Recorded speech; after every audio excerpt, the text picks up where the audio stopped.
Hisham का महल, जिसे खरबत इल मुफज्जर के नाम से भी जाना जाता है, मगरबी किनारे के फ़लस्तीनी शहर जेरिको में इब्तिदाई इस्लामी आसार कदीमा का एक अहम मकाम है। 8वीं सदी के पहले निस्फ में अमवी ख़ानदान की तरफ से तामीर किया गया। ये नाम नहाद अमवी सहराई किलाओं में से एक है।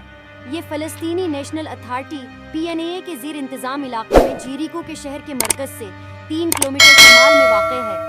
60 हेक्टर 150 एकड़ पर फैली ये साइट 3 अहम हिस्सों पर मुश्तमिल है। एक महल, एक आराइशी हमाम कम्प्लेक्स और एक ज़राई एस्टेट। इस साइट के साथ एक बड़ा पार्क या ज़राई इनक्लोजर भी मुंसलक है, जो महल के मशरक़ में फैला हुआ है।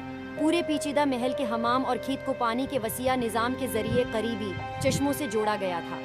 हिशाम का महल फ़लस्तीन में सबसे अहम इस्लामी यादगारों में से एक है और ज़ायरीन और फ़लस्तीनियों दोनों के लिए एक बड़ी तूजा का मरकज़ है। 2010 में फ़लस्तीनी वजारत सियाहत और नवादरात के जमा करदा आदाद व शम्मार के मुताबिक इस साइट को 13,000 ज़ायरीन आए।